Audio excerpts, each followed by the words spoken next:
Messi ছাড়া Argentina হয় না। যে টপ 4টে টিম যারা ওয়ার্ল্ড র্যাঙ্কিং 1, 2, 3, 4 তারাই সেমিফাইনাল খেলছে, এটা সচরাচর হয় না। এই ম্যাচটা যে একটা one of the best match হতে চলেছে সেটা নিয়ে কোনো সন্দেহ নেই। এই যে আর্জেন্টাইন প্লেয়াররা খেলছে মেসির জন্য, এইটা কিন্তু সচরাচর দেখা যায় না। রোজ রোজ যদি গোল খেয়ে যাও কিন্তু গোল করা খুব মুশকিল।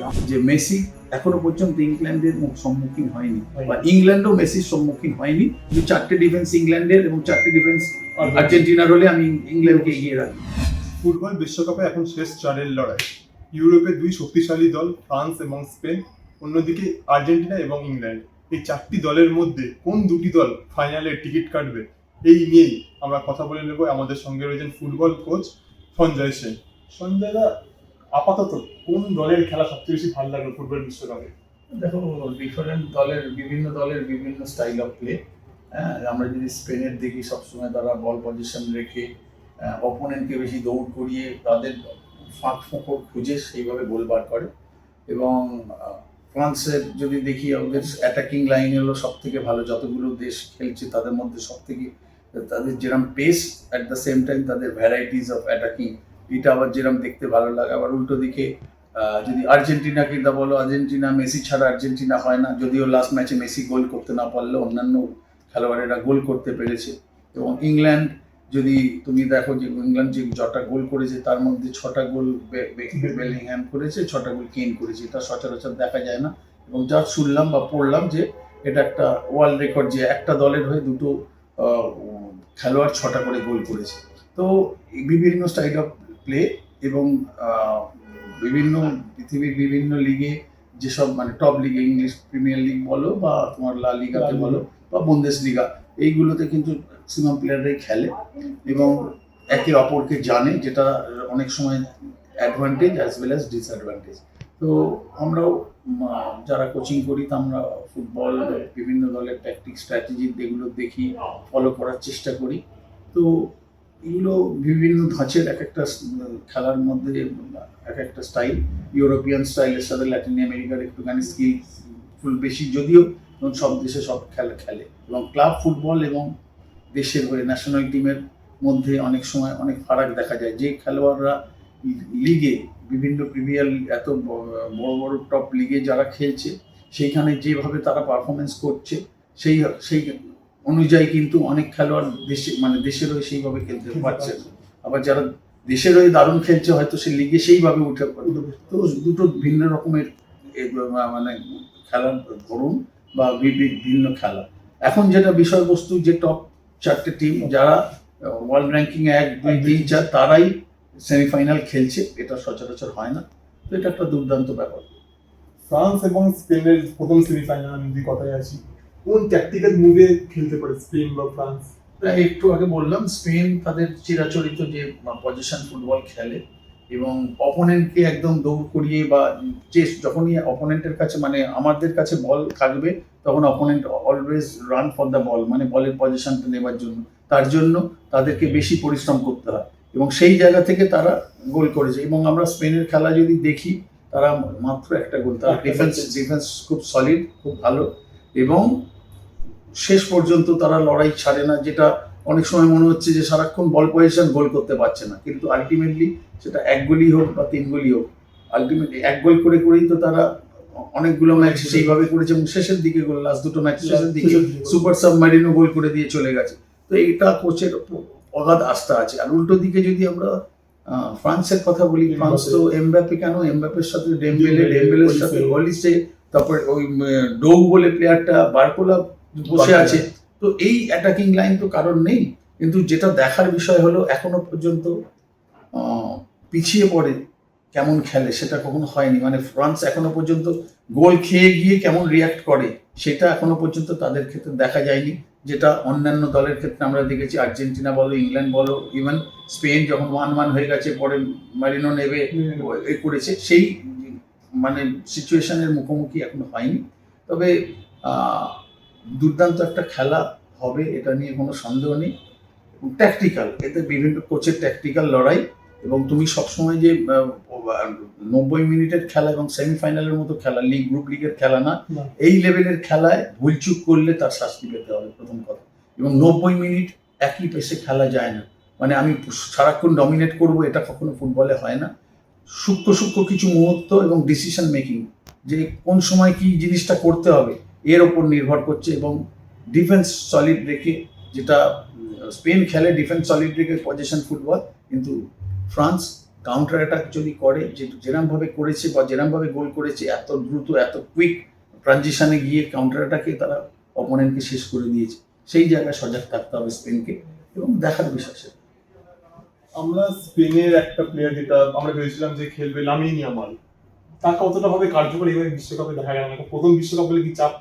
না না না, চাপ না, ব্যাপারটা হলো আমরা সবাই জানে নিকো উইলিয়ামস এবং ইয়ামাল এরা ইনজুরি থেকে আসছে। যখন ওয়ার্ল্ড কাপ স্কোয়াড তৈরি হয়, তার আগে লা লিগাতে ইনজুরি হয়েছিল, আমরা জানি, তাকে তুলে নিয়েছিল। তারপরে সে আবার যখন ট্রেনিং করছিল তখন ফার্দার ইনজুরি হয়। তো তাদেরকে প্রোটেক্ট করে করে করে করে আজকে ইয়ামালকে এই জায়গায় এনেছে। তো ইয়ামালের যাই করুক না করুন, একটা গোল আছে তার, এখনো পর্যন্ত অ্যাসিস্ট আছে। এবং যতগুলো ম্যাচ আস্তে আস্তে, যতগুলো সেই মানে ধরো রাউন্ড অফ 32 থেকে বলো, তারপরে কোয়ার্টার ফাইনালে তার খেলার মধ্যে আরো ধারটা বাড়ছে। এবং এরা এমন একটা মঞ্চ চায় যেখানে কিনা খেলার রং বদলে দিতে চায়। ইয়ামালের মতো খেলোয়াড়, একটা 19 বছরের ছেলে, খেলার মধ্যে তার ম্যাচুরিটি কেউ বলবে না যে সে 19 বছরের ছেলে। তো সুতরাং ইয়ামাল খেলতে পারেছি না, ইয়ামালের ওপর যে এক্সপেকটেশনটা মানুষের হয়, হয়তো সেইটা নেই, কিন্তু বড় মঞ্চে খেলা খেলোয়াড় ইয়ামাল।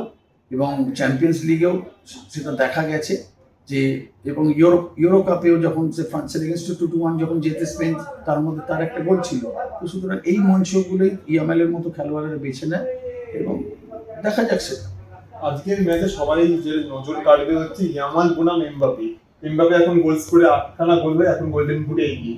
কি মনে হয় ইয়ামাল বনাম এমবাপে কেমন খেলাটা করবে? দেখো, এগুলো ইন্ডিভিজুয়াল না, মানে যেহেতু এই প্লেয়ারদের মধ্যে তারা একটুখানি সুপার বলে তাদেরকে নিয়ে আলোচনা হয়, কিন্তু দল হিসেবে খেলতে হবে। নিশ্চয়ই ইন্ডিভিজুয়াল ব্রিলিয়েন্স ফুটবলে আছে, কিন্তু দল হিসেবে যদি যদি স্পেনের খেলা দেখি, ইয়ামাল গোল করতে না পারলেও, ইয়ামাল সেরকম ভাবে না খেলতে পারলেও, বাকি খেলোয়াড়েরা খেলেছে, 10 জন খেলেছে, তাই জন্যই আজকে স্পেন এই জায়গায় এসেছে। অ্যাট দ্য সেম টাইম ডেম্বেলের যদি গোল দেখো, তুমি যদি 8টা গোল দেখো, তার যদি এমবাপের 8টা গোল, তার সাথে সাথে ডেম্বেলের 5টা গোল, মানে 16টার মধ্যে 13টা গোল এই দুজন খেলোয়াড় করে দিয়েছে। তো এরাও কিন্তু ডিপেন্ডেন্ট টু সাম এক্সটেন্ট একজন দুজনের ওপর। আজকে যদি ইংল্যান্ডের কথা বলি, বেলিংহাম এবং কেন 12টা গোল করে দিয়েছে। আজকে যদি আর্জেন্টিনাকে দেখি, 17টা গোলের মধ্যে 8টা গোল মেসি করে দিয়েছে। তো এই জিনিসগুলো থাকবে, ইন্ডিভিজুয়াল ব্রিলিয়েন্স থাকবেই, কিন্তু দল হিসেবে খেলতে হবে। সেমিফাইনালের মতো খেলা বা ফাইনালের মতো খেলায় ঠিক আছে, ইন্ডিভিজুয়াল ব্রিলিয়েন্স দরকার, কিন্তু টিম হিসেবে, অ্যাজ আ টিম হিসেবে হোল হার্টেডলি যদি খেলা যায়, সেইভাবে কিন্তু রেজাল্ট বার করা যায়। বিশ্বকাপের কি সেরা ম্যাচ হবে এটা? সেটাও দেখো, অনেকগুলো সেরা ম্যাচ হয়েছে। আজকে মেক্সিকো ইংল্যান্ডের ম্যাচটা দুর্দান্ত ম্যাচ হয়েছে, এবং আরো অনেকগুলো ম্যাচ হয়েছে যেগুলো খুব ভালো ম্যাচ হয়েছে। এবং আমরা যারা দর্শক, যারা সারা পৃথিবীতে মুখিয়ে আছে কারা ফাইনালে যাবে, কারা চ্যাম্পিয়ন হবে, সেই জায়গায় এই ম্যাচটা যে একটা one of the best match হতে চলেছে, সেটা নিয়ে কোনো সন্দেহ নেই।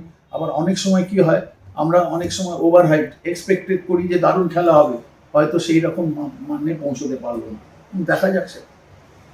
অন্যদিকে আমি যদি সেমিফাইনাল 2তে আসি, আর্জেন্টিনা বনাম ইংল্যান্ড। অন্যদিকে ইংল্যান্ডের হ্যারি কেন, বেলিংহাম যেটা বললে যে 16টা গোল করেছে, আর অন্যদিকে হচ্ছে মেসি যে একাই 8টা গোল করেছে। ওটা কতটা খেলাটা ইন্টারেস্টিং হচ্ছে?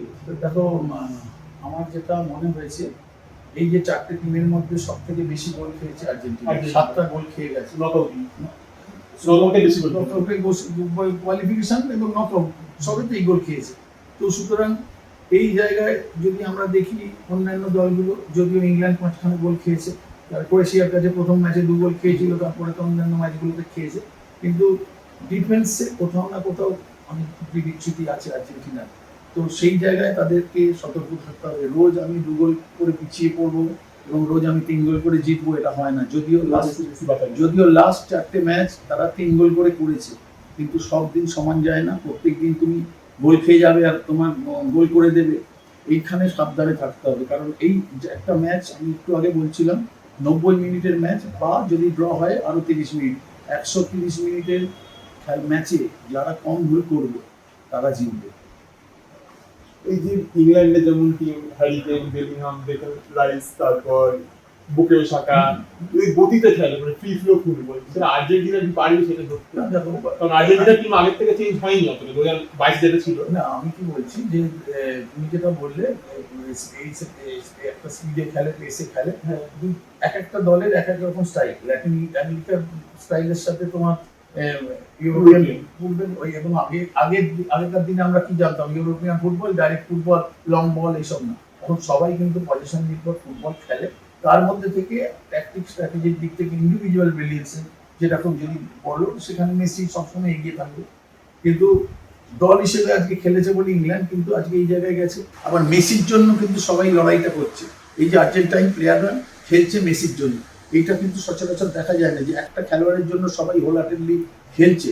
এবং ইংল্যান্ড টিমের এই বছরে কিন্তু অনেক বেশি পজিটিভ, এটা বলার অপেক্ষা রাখে না। এবং to some extent some changes, মানে কোচেদের স্ট্র্যাটেজি ট্যাকটিক্স তো অনেক সময় কাজে লাগে। এই যে যেরকম মাডুকে বলে প্লেয়ারটা রাইটে যেটা খেলছিল, ই ওয়াজ ভেরি ভেরি পুয়ার, মানে খুব খারাপ ফুটবল খেলছিল, কিন্তু সেকেন্ড হাফে সাকা এবং এজেকে নামিয়ে দিয়ে পুরোপুরি খেলাটা তারা অন্যরকম মাত্রায় নিয়ে গেছে। তো সুতরাং এইসব চেঞ্জেসগুলো, কিছু ছোট ছোট চেঞ্জেস এবং ট্যাকটিক্স অ্যান্ড স্ট্র্যাটেজির বদল অনেক সময় খেলায় মানে পুরো খেলার মোড়টা ঘুরিয়ে দিতে পারে। এটা দেখার যে আজকে একটা, যেরকম তুমি স্পেন এবং আমরা ফ্রান্সের কথা বললাম, ইংল্যান্ড এবং আর্জেন্টিনা, এই ম্যাচটাও কালকে যেটা হবে সেটাও কিন্তু একটা দুর্দান্ত ম্যাচ হবে। এবং এটা কেউ বলতে পারে না যে কী হবে, মানে এটা বলা খুব মুশকিল। যেহেতু আর্জেন্টিনা গত বছর জিতেছে বলে এই বছর আবার যে অটোমেটিক্যালি তারা জিতে যাবে এরকম না, একটা কঠিন লড়াই হবে আর্জেন্টিনা এবং ইংল্যান্ড। আর্জেন্টিনা নকআউট আমরা দেখেছি প্রায় অনেক গোল কনসিড করেছে, তারপরে আবার রিকভার করেছে, ঠিক আছে, কিন্তু ইংল্যান্ডের কাছে গোল কনসিড করলে কি আবার সেই রিকভারিটা দেখতে পাবে? দেখো, সেটা তো আমরা এরকম ভাবে বলা যায় না। আমি একটু আগে বলছিলাম, রোজ রোজ যদি গোল খেয়ে যাও কিন্তু গোল করা খুব মুশকিল। আমরা যখন গত ম্যাচটা যদি আমরা দেখি, যে ম্যাচটা অলমোস্ট সুইজারল্যান্ডের সাথে যখন আমরা 1-1 হচ্ছে, যখন অলমোস্ট টাইব্রেকারে চলে যাবে এবং 10 জনে খেলছে একটা দল, সুইজারল্যান্ড যখন 10 জনে খেলছে, সেকেন্ড হাফে 70 মিনিটে রেড কার্ড দেখে, এরপরে 20 মিনিট প্লাস 10 30 মিনিট তারা খেলেছে। 30 মিনিটে তখন 10 জনে খেলেও গোল করতে হয়নি, পারেনি। তারপরে এক্সট্রা টাইম হয়েছে এবং দুটো গোল হয়েছে, কিন্তু এই যে আলভারেজের যে গোলটা, সেটাই একটা ব্রিলিয়েন্ট গোল। তো এটাই আমি বলতে চাইছিলাম, ইন্ডিভিজুয়াল ব্রিলিয়েন্স একটা এমন গোল যে খেলার মোড় ঘুরিয়ে দিতে পারে। কিন্তু অ্যালভারেজ যে রোজ এরম গোল করবে বা লটারো মার্টিনেজ রোজ এরম গোল করবে, সেটা তো হয় না। সুতরাং সাবধান থাকতে হবে যে আমাদের গোল খাবো না।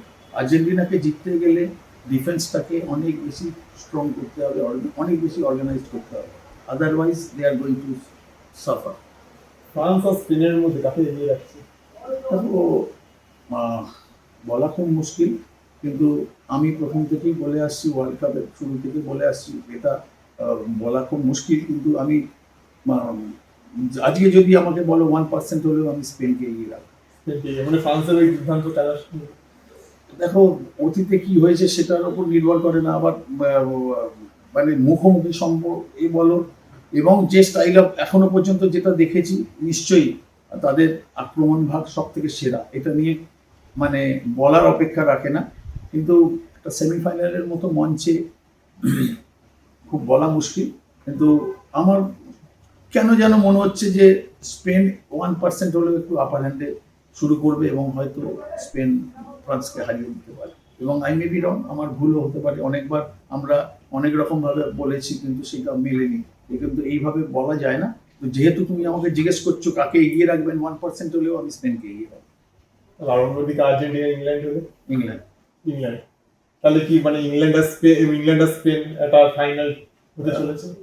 দেখো, যতদিন ধরে ওয়ার্ল্ড কাপ হয়, আমি একটা সময় আমার মনের মধ্যে কৌতূহল জাগে যে ইংলিশ প্রিমিয়ার লিগ একটা সব থেকে সেরা লিগ সারা পৃথিবীতে, এবং ইংল্যান্ডের এত ভালো ভালো খেলোয়াড়রা বিভিন্ন ক্লাবে খেলে। তারা এই আলটিমেটলি তারা এই ওয়ার্ল্ড কাপে গিয়ে কেন তারা সাকসেস পায় না? আজ 2018 সালে ক্রোয়েশিয়ার কাছে 2-1 হেরে গেছে, তারপরে 90 সালে যখন খেলেছে তখনও হেরে গেছে। কিন্তু এইটা তাদের কাছে একটা সুযোগ। এবং এখন যে প্রেজেন্ট জেনারেশন, তাদেরকে অনেক সময় ইংল্যান্ডকে অনেকে চোকার্স বলে, যে আলটিমেটলি মূল জায়গায় তারা কোনো না কোনো জায়গায় খেলতে পারে না। কিন্তু আমার মনে হচ্ছে এই যে ব্যাচটা আছে, এরা কিন্তু অনেক বেশি ধারালো এবং অনেক বেশি সজাগ। তারাও জানে এবং একটা তো ইংল্যান্ড এবং আর্জেন্টিনা ম্যাচের তো একটা একটা অন্য ব্যাপারও আছে, যে ফকল্যান্ডের যে যুদ্ধ 82 সালে, তারপর 86 সালে মারাদোনার ওই হ্যান্ড অফ গড গোল, তারপরে 1 ব্রিলিয়ান্ট গোল, এইগুলো কিন্তু একটা পরোক্ষভাবে বা প্রত্যক্ষভাবে এর এফেক্টগুলো পড়ে।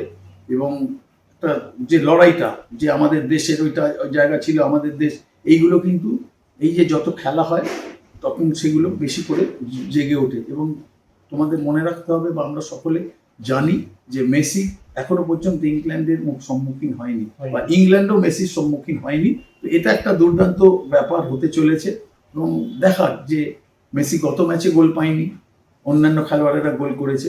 এই আজ মানে কালকের ম্যাচে, কালকের সেমিফাইনালে এই খেলাটায় মেসির ওপর কিন্তু অনেক কিছু নির্ভর করছে যেরাম, কিন্তু আমার মনে হয়েছে যে টু সাম এক্সটেন্ট হলেও ওভারঅল পারফরমেন্সের দিক থেকে আমি ইংল্যান্ডকে এই ম্যাচে এগিয়ে রাখবো। আপনি যখন এটা বললেন যে মেসি কখনো ইংল্যান্ডের মুখোমুখি হয়নি, মানে ইংল্যান্ডের মুখোমুখি হয়নি, আমি তখন আমার মনে এলো মেসি বা মারাদোনা বা আর্জেন্টিনা টিম যখন সেমিফাইনালে উঠেছে তখন একবারও হারেনি।